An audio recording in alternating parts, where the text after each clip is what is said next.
And then here's the results we got from our models that we predicted. And these are odds ratios or likelihood of the event occurring compared to this event or reference event. And as you can see, our confidence intervals are included as well. And these were 95% confidence intervals that we had.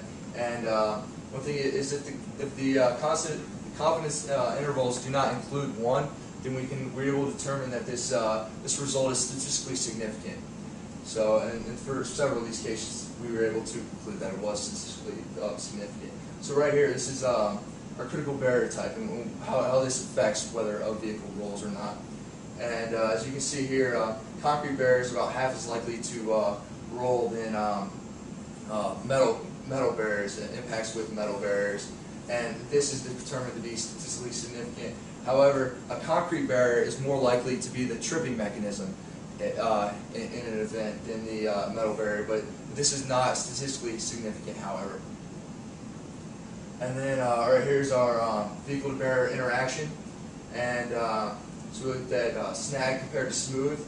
And for rollover occurrence, it's actually pretty even. Snags and smooths are about almost just as likely to include a rollover, but this is not statistically significant, however. And then also snags are much more likely for the barrier to be the tripping mechanism, but this once again is not statistically significant. And then so we got our critical impact angle, and whether this is high or low. And then as you can see here, a low impact angle we actually found that was more likely to roll over. And this was interesting. And one reason why we thought maybe this could happen is the speed at which a vehicle comes off the barrier at a low impact angle, rather than at a high impact angle. The speed of the vehicle is reduced greatly from the friction stuff that occurs with the vehicle spinning and stuff. And then this was statistically significant. And over here is our barrier tripping mechanism. And a low impact with the barrier is a little bit less likely for the barrier to be the tripping mechanism, but this is not statistically significant. Our multiple barrier impacts, it's actually more likely that an impact with a single barrier or a single impact with a barrier is more likely to cause a vehicle to roll. However, over here, once again, a little different results was statistically significant. A multiple barrier impacts is much more likely for the barrier to be the tripping mechanism. This is statistically significant once again. And so lastly, our vehicle type. What's expected is LTVs are much more likely to roll, approximately over 3 times more likely to roll than a car. But when the barrier is the tripping mechanism, however, it's more likely a car will roll when the barrier is actually the tripping mechanism. So there's much other factors that cause an LTV to roll other than the barrier. And some conclusions we can make from this is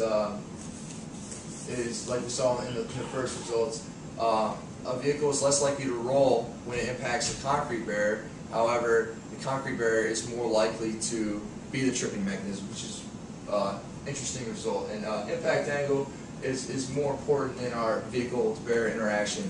We'll conclude that because of the statistical significance that occurred in impact angle, and then in vehicle to barrier interaction it was more or less unknown.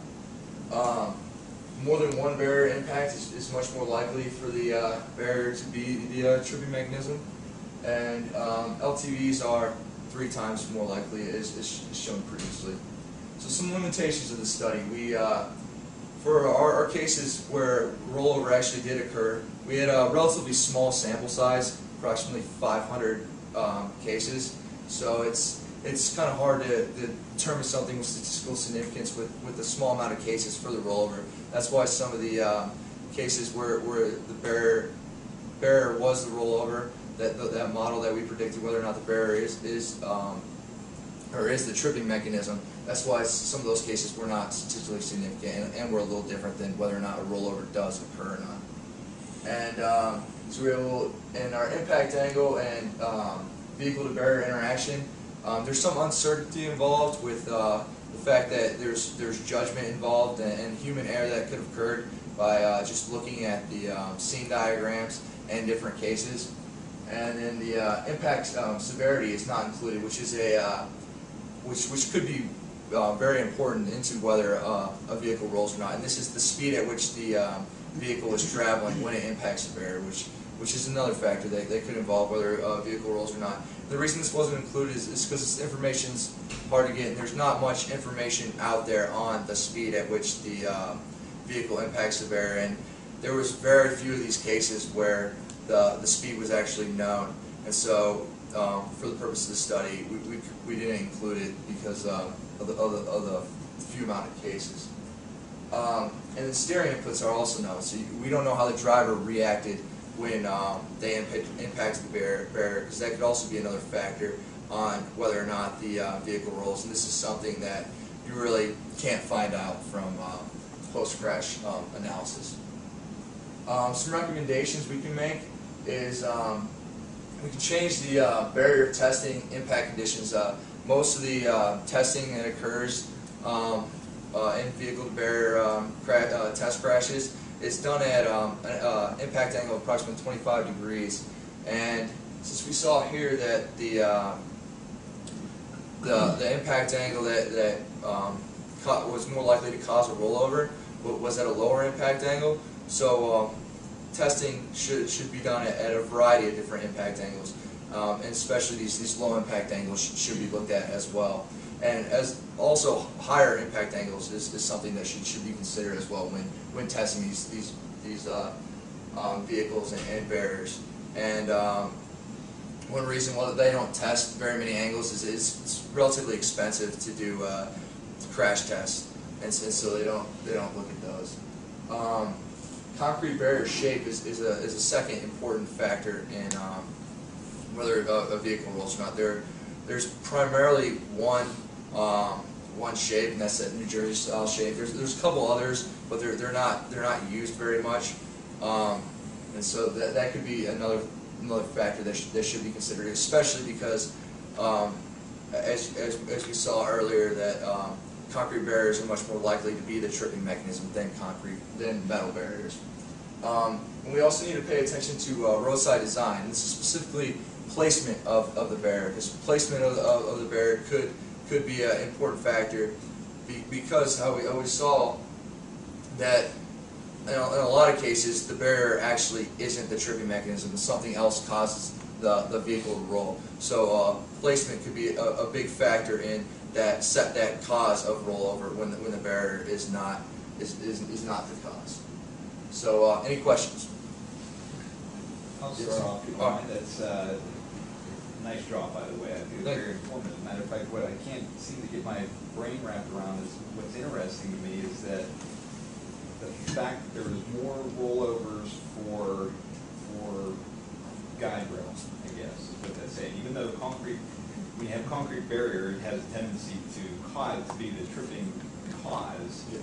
But it makes me wonder what is causing all the rollovers for the guide rails. So I mean, any indication on that is that there was just, maybe it was a guide rail behind curve or something like that. It just kind of fascinating, I guess, from that aspect. And you kind of indicated by saying the shape of the barrier, that's what makes me think that the barrier is going to, the shape of it is what causes that tripping mechanism for many. It's supposed to tentatively guide it back into the pathway, but the bottom heavy shape seems that's what's causing tripping. But with guide rail, it's top wide, so it doesn't seem like you have as much rollover with that. So it's kind of fascinating.